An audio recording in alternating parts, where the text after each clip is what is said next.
Meron tayong karburador dito, dalawang klase. Ayan. So ito yung pinakamahalaga dyan mga kadito. Ayan, o-ring na yan. Ayan. Pag wala yan, ako hindi nyo matutuno yan. Ayan, okay na mga kadito. Malamig yan, malamig. Yung 28 natin, bago natin paandar, kailangan pa pernitin eh.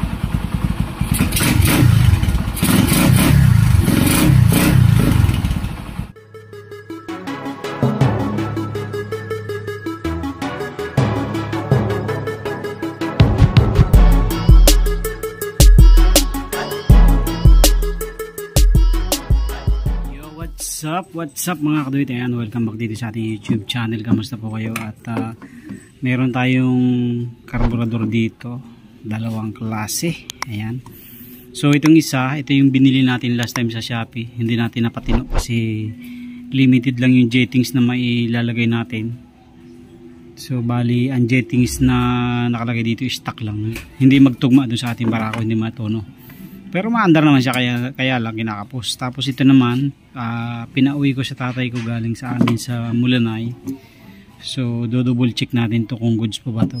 Nilinisan natin. Tapos kakahuyan na lang natin itong bago. Kakahuyan natin, ilalagay natin dito. Kung sakali na po pwede pa. Tapos bumili rin tayo ng SK na carburetor kit. So magagamit natin to. Papalitan natin yung mga laman loob nito. Ayan, ito na yung stock nung barako natin. So nung kinuha kasi natin to, naiwan tong karburador, kaya pinahanap natin sa tatay ko at yun nakita naman. So gagawin natin, ayusin natin to, check natin kung maitutunan pa natin ng ayos yan. Okay.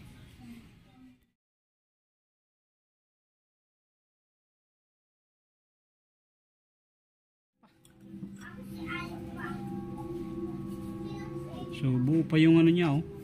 Ang gasket, oh. Iba talaga pag bago. Hindi pa nasisira yung gasket, oh.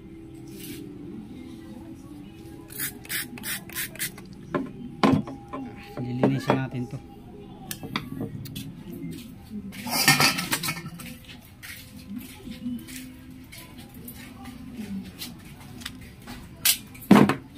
Okay. Yung floater niya, okay pa rin yung floater. Tapos ito, papalitan na natin to.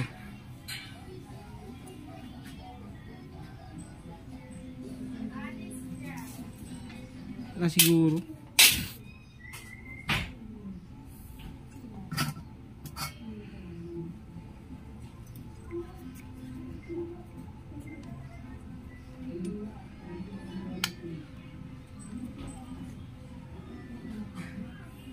Hindi na mapihit yung ano niya.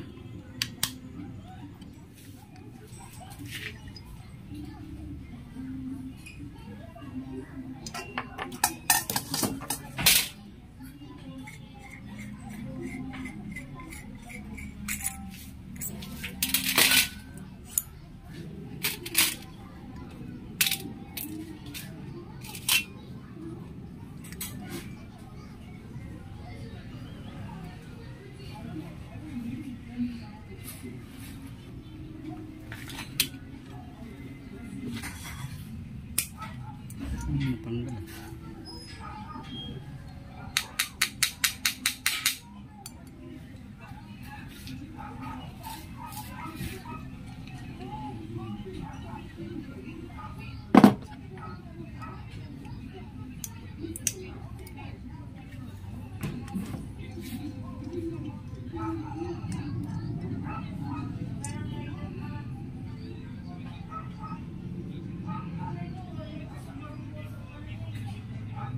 Napakaliit pala ng JTs na mga kadit.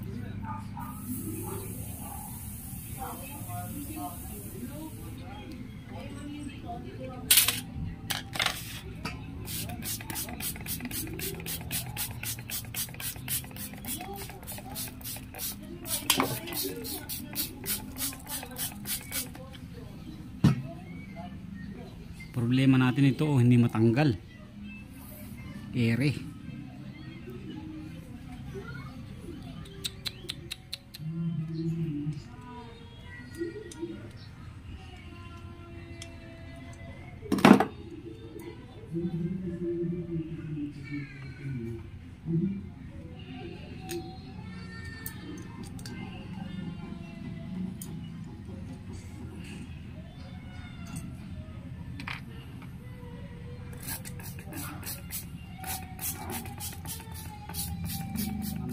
muna tayo mga kadit. Yung choke nito kinuha natin, choke nung luma, kasi yung luma ito yung choke nya baluktot na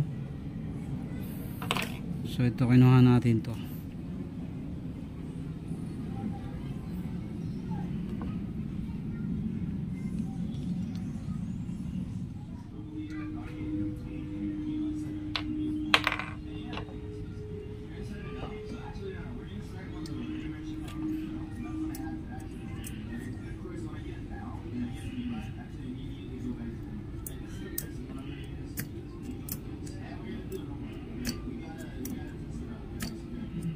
Yun, nagana pa siya mga kaduit.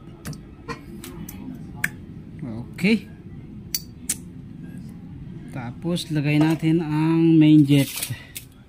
So ito yung main jet nya. Lagyan natin konting langis para hindi magalit.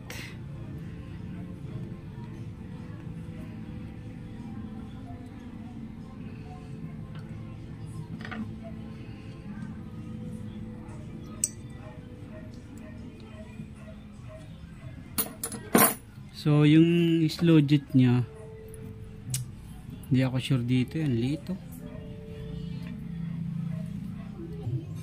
Okay, slow jet, ang liit. So double check natin yung slow jet natin dito kung may makukuha tayo.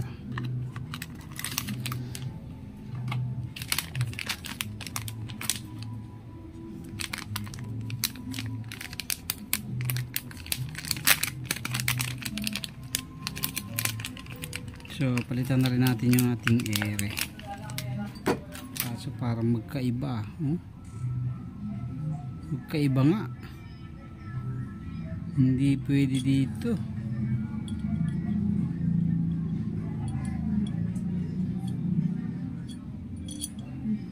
Hindi obra yung bagong jettings.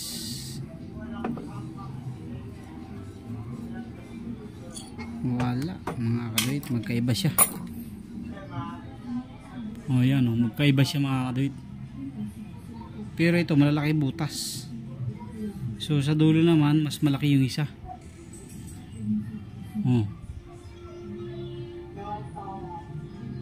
So dito pareho halos. So subukan na lang muna natin to.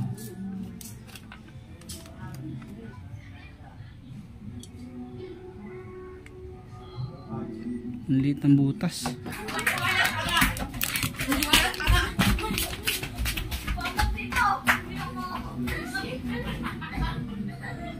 Ito malaki.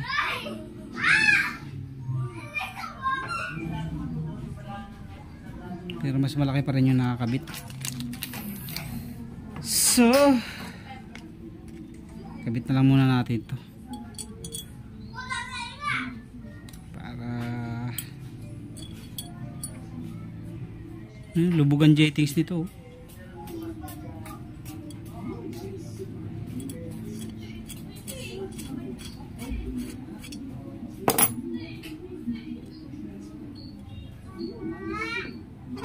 So ang problema natin to, hindi matanggal itong, papalitan sana natin ng bago ito.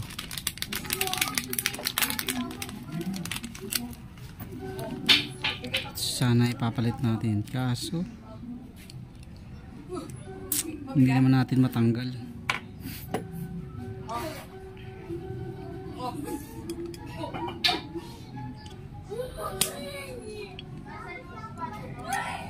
Kumapit na siya. So subukan na rin natin na huwag nang tanggalin. Ang gawin natin, pag sakaling mag-overflow na lang, saka na lang natin alisin. Kasi na lang natin mga karit pagka talaga hindi nauubra. Yung ano,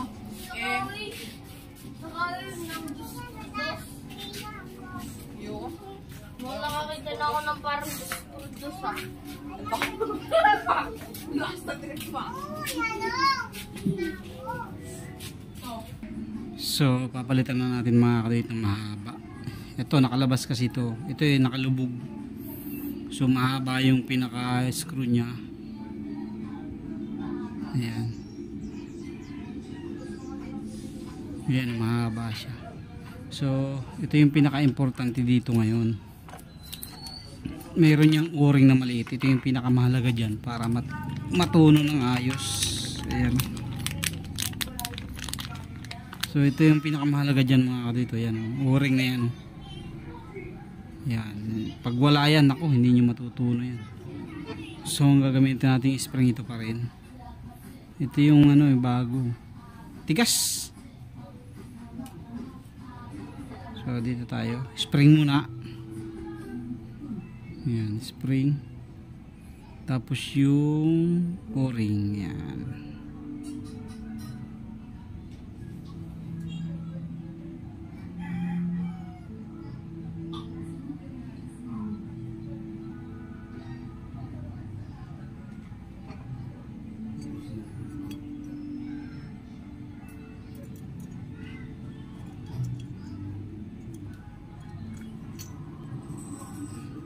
Tapos sasalitan nyo dito mga kaduyit. May tulis yun eh. Sasalitan nyo dyan hanggang sa masalat nyo yung dulo.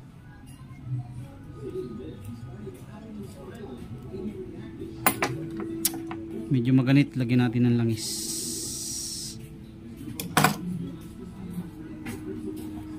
Para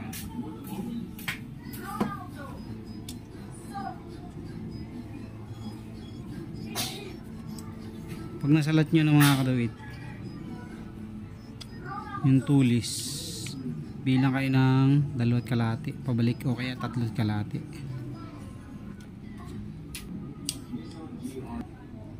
So lumalabas dito.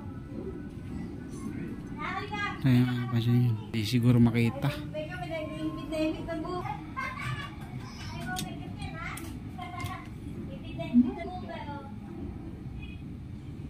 Yan dulo na yan. Yun.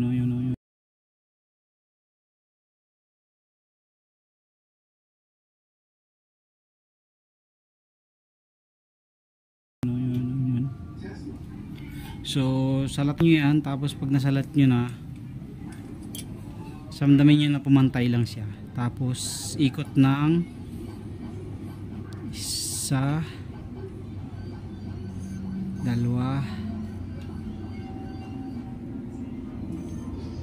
2, 3 ikot lang muna ako. Tapos lagay na natin yung ating floater. Tayo ng valve seat. Ito yun. Kaso ang problema, hindi natin mahugot. So subukan na lang natin kung hindi mag-overflow. Pag nag-overflow kasi yan mga kadit, itong o-ring na to sira na. So ito yan. Yan, ito yan. So since hindi nga natin matanggal, subukan muna natin kung hindi siya mag-overflow. Ito muna ang kuhanin natin. Ito na lang bago. Ayan. So yan ang ating ilalagay dyan. Ayan. Parang hindi sukat ah.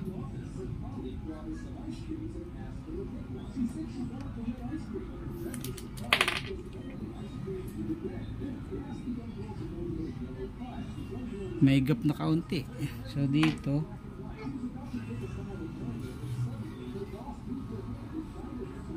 mayroon din, may gap din siyang kaunti mga kadit. So lagay na natin ito.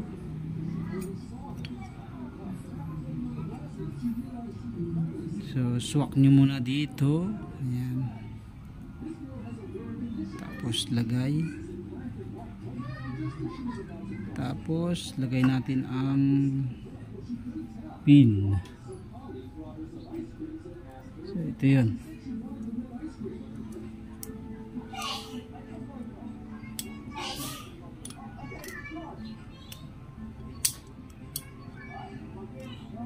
Okay, ayos. Tapos pwede nyong chicken to, hipan nyo lang to kung may bang lalabas na hangin. Kailangan pag nakaganyan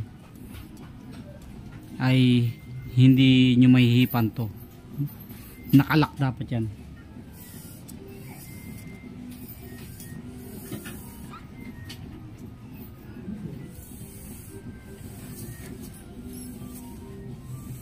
Wala na. Lagpasa na siya mga kaduit. Overflow na to. Kailangan na natin tanggalin talaga yung ano. Kailangan natin tanggalin yung bagong valve seat, yung lumang valve seat.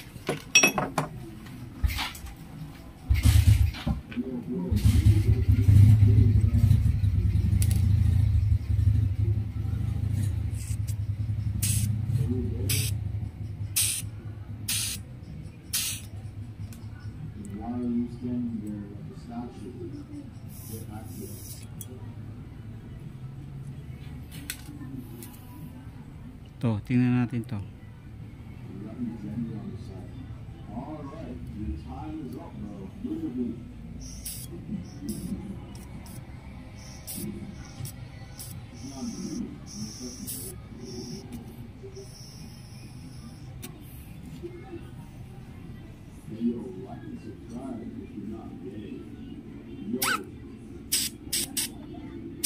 Hindi tugma yung ano mga kaduit, yung ito. Parang maiksi siya. So ang gagawin natin, ito ilalagay natin. Kaya lang parang wala nang goma yung dulo. Ito kasi may goma.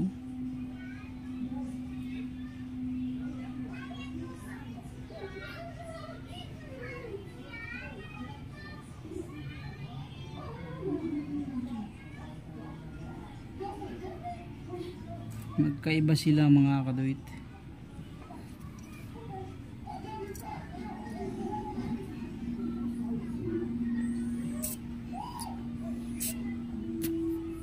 So ito na lang ilalagay natin. Wala pa naman siyang singaw eh.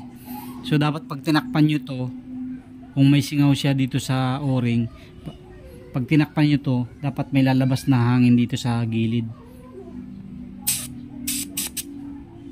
Wala naman siya oh.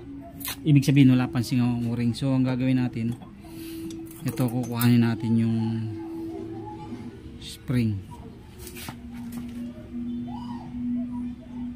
Tapos ililipat natin dito.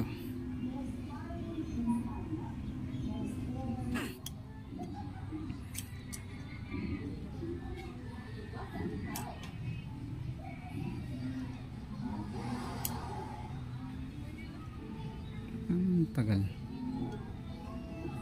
Ayun o, ayan. Ganyan dapat mga kaduit. Bumabalik-balik agad. So subukan natin.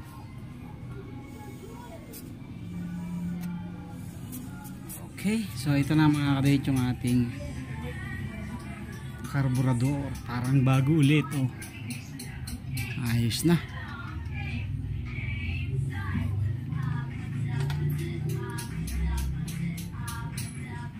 Diba? So testingin na lang natin to mga kaduit mamaya pagkatapos nating mag-grocery. Okay, so yun lang mga kaduit. Thank you very much po. God bless po sa inyo lahat. Thank you. Thank you. Ito na mga kaduit, na-install na natin yung carb. Kagabi in-install ko na rin nung pagkalinis natin, yun nga lang. Hindi ko na nabidyohan kasi lakas ng video okay dito sa kapitbahay. So yan na yung ating stock carb. Ito yung ating mga pinagpalitan. So ito yung hindi natin natuno na Miko ni Kuno. Ayan. Tapos ito yung nakakabit. Ito yung may sabit lagi pagka malamig. Yan yung 28 na yun. Kasi may tama na rin yan eh. So yan yung ating stock carb. Talagang suabe. Unang testing ko mga kaduit, all stock yung jettings. Okay naman siya. Yun nga lang may backfire. So meaning kinakapos siya ng gasolina. So ang ginawa ko ay nagpalit ako ng 120 na main jet. Ayan. So yan ang mga ginawa nga natin dito. Nagpalit tayo ng choke. Tapos nagpalit tayo ng main jet 120. Tapos hindi pala tayo nagpalit ng floater valve. Hindi na natin pinalitan. Nilinis lang natin. So yan. So 120 main jet stock na slow jet. Kasi wala tayong pamalit na slow jet eh. Yung slow jet dito maliit ang thread. Hindi pwede yung pang 28 na slow jet. Ayan. So, tinesting ko nga kagabi. Umikot ako. Ikot. Unang testing ko, okay na okay siya. Ang nagiging problema lang niya, backfire. Nagba-backfire talaga siya pagka high RPM, tapos biglang baba. Pak, pak, pak, pak. Kahit anong adjust ng area, ayaw niyan. Hindi mawala yung backfire. Kaya ang ginawa ko ay nagpalit ako ng 120. So, one click na siya mga kaduit. 120 stock. Slow jet. Nagpalit din pala ako ng Quaco nito, yung spark plug cap natin, dahil yung spark plug cap na nakakabit dyan Makoto, kapag umiinit tumatalon yung kuryente. Yung pala yung pinaka holder ng spark plug natin ay nabubunot, kaya ang ginawa ko yung sa pang Mio ko, kinuha ko. Ayan yung nilagay ko, ayan yung nilagay ko. Di screw kasi yan, di thread yung loob, kaya hindi siya basta basta mahuhugot. Ayan, okay na mga kabit. Malamig yan, malamig. Yung 28 natin, bago natin ipaandar, kailangan pa painitin eh. Ito, ayos na. Walang painit, malamig pa yan. Oh.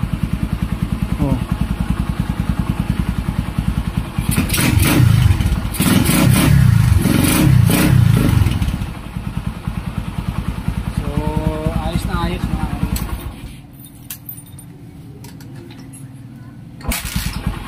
One click pa. Yung dati natin eh halos 2-3 padyak muna bago umandar.